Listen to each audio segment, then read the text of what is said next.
Allahumma salli ala sayyidina Muhammad wa asghiri zalimin biwalimin wa akhrijna min bainihim salimin wa ala alihi wa sahbihi ajma'in. Hadifan musliman wa ma ana minal musyrikin. Inna salati wa nusuki wa mahyaya wa mamati lillahi rabbil alamin. La syarika lahu wa bidzalika umirtu wa ana minal muslimin. Shadaqallahul azim. Artinya, Allah Maha Besar dengan sebesar-besarnya. Segala puji yang sebanyak-banyaknya bagi Allah. Maha suci Allah pada pagi dan petang hari.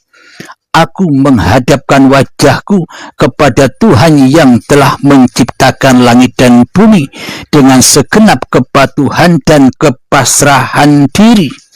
Dan aku bukanlah termasuk orang-orang yang menyekutukannya.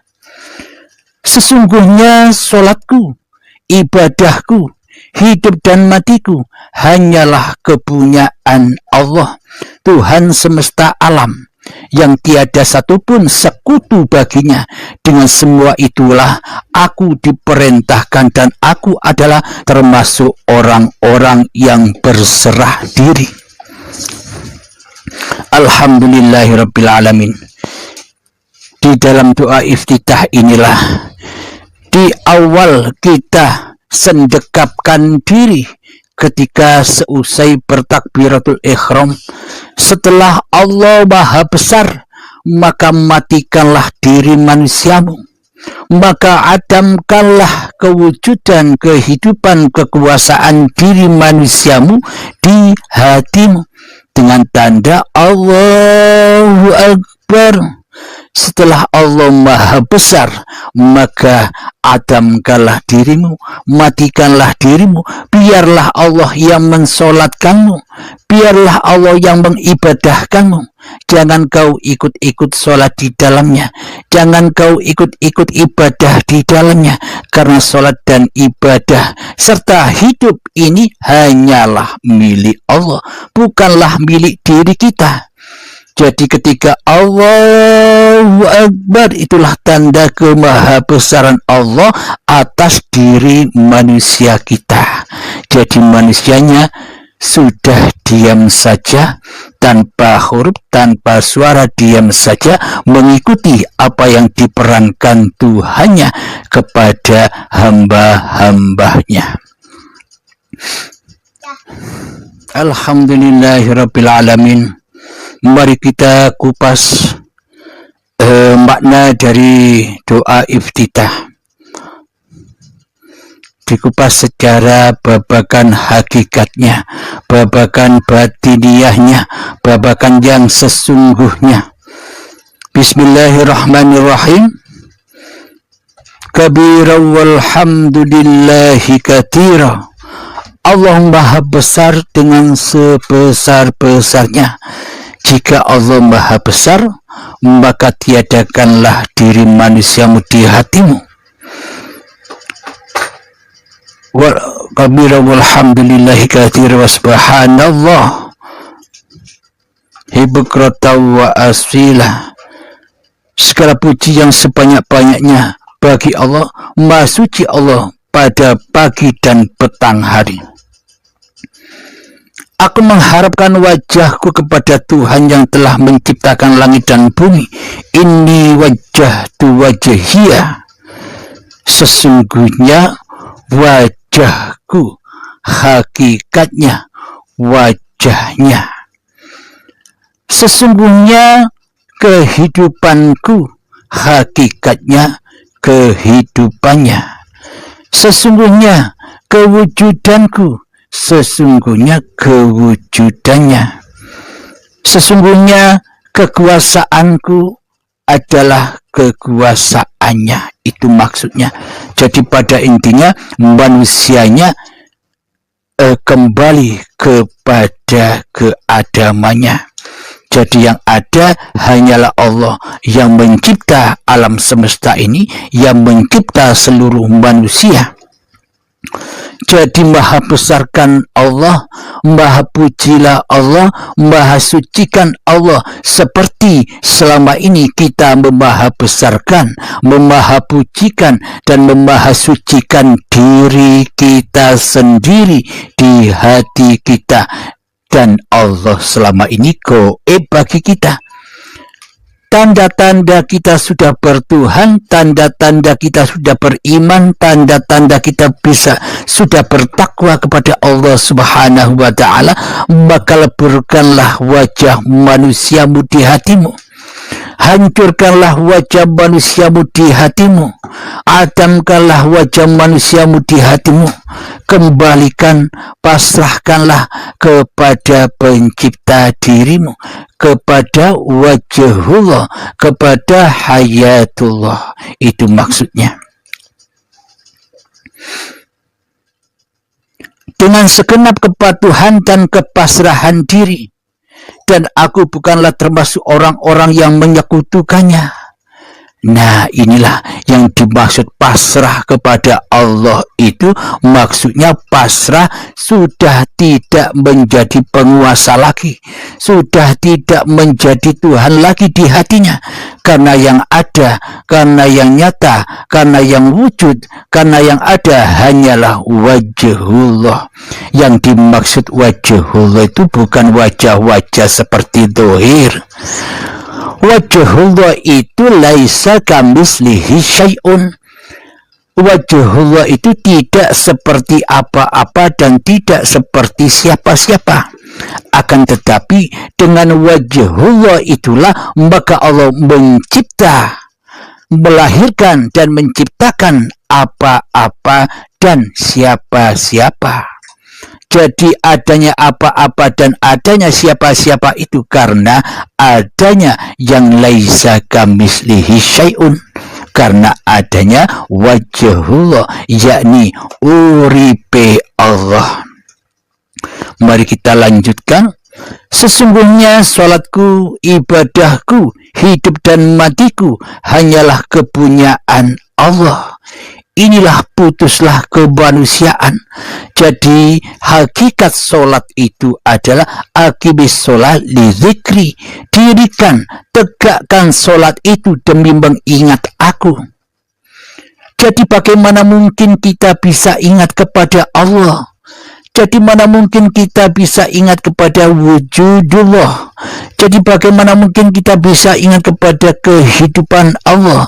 Jadi mana mungkin kita bisa ingat kepada kekuasaan Allah? Sementara selama ini yang jadi Tuhan, yang merasa wujud, yang merasa hidup, yang merasa kuasa adalah diri kita sendiri di hati kita.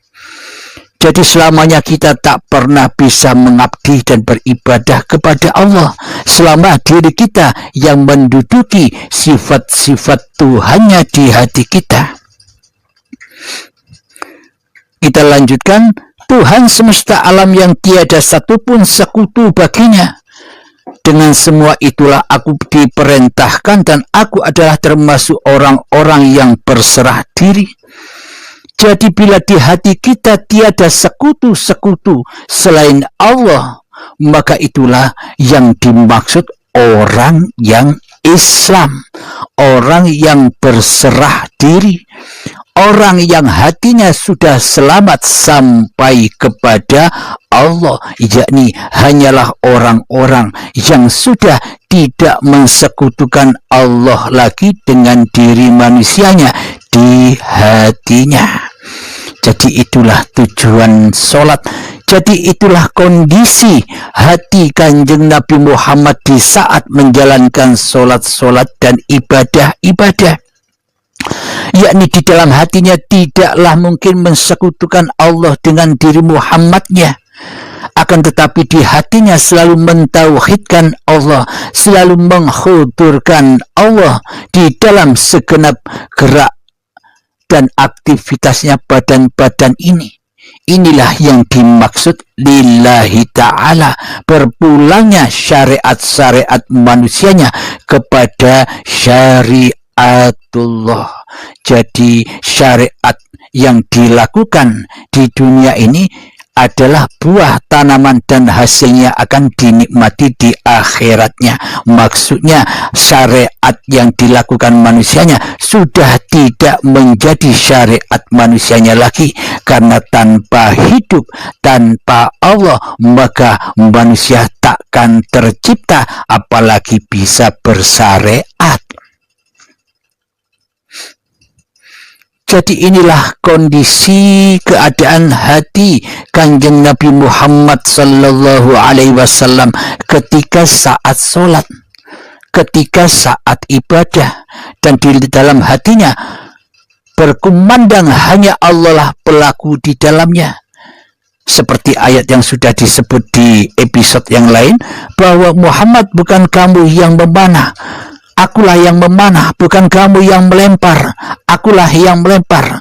Jadi aplikasi ayat ini sudah diluaskan oleh Kanjeng Nabi Muhammadnya.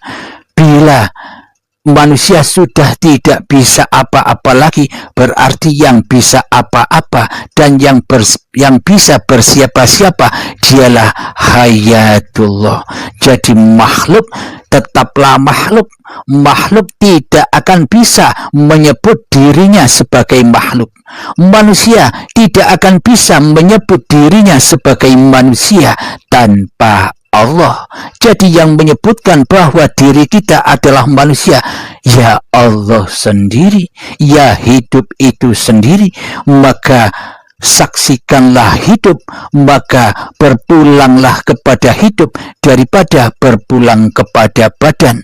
Karena badan selama ini kita agung-agungkan, karena badan kita ini selama ini kita dewa-dewakan, seolah-olah badan kita ini bisa beraktivitas sendiri tanpa Allah. Karena selama ini kita tidak menyadari bahwa hidup ini Allah. Karena selama ini kita masih menyangka bahwa hidup ini hidupnya makhluk, maka selamanya kita tetap mendewa-dewakan, mengagung-agungkan badan-badan kita ini, sehingga kita terhijab, kita tertipu bahwa hiduplah yang melakukannya. Jadi Allahu Akbar, memaha besarkan Allah dan jangan sekutukan Allah dari makhluknya. Inilah keadaan hati para nabi dan hati Kanjeng Nabi Muhammad sallallahu alaihi wasallam di dalam beragama dan bertuhan, di dalam bertauhid dan di dalam mengesahkan Tuhannya selalu di hatinya, daripada mengesahkan dan mentauhidkan diri manusianya sendiri di hatinya. Alhamdulillahirabbil alamin. Semoga saya dan semoga kita semua selalu dibimbing oleh Allah menuju Allah. Semoga kita menjadi inna dina indallahil Islam, Islam yang berpasrah diri total jenderal kepada Allah, yakni hidup dan badan ini kembali menjadi haknya Allah. Bagi manusia kita apa? Ya diam saja, karena manusia itu sesungguhnya berawal dari hal-hal yang tak dapat disebut. Coba cek di dalam Al-Insan, surat Al-Insan ayat pertama. Disitulah posisi kita. Jadi kembali kepada posisi yang awal. Awalnya goib, ya kembali ke goib. Awalnya Adam, ya kembali ke Adam. Awalnya tidak ada, ya kembali kepada ketiadaan. Inilah yang disebut mati sebelum mati. Alhamdulillahirabbil alamin. Rabbana atina fid dunya hasanah wa fil akhirati hasanah wa qina adzabannar. Wa sallallahu ala sayyidina Muhammad wa ala alihi wa sahbihi wa sallam. Walhamdulillahirabbil alamin. Assalamualaikum warahmatullahi wabarakatuh. Allahumma salli ala Sayyidina Muhammad wa asghiri zalimin biwalimin wa akhrijna min bainihim salimin وعلى آله وصحبه أجمعين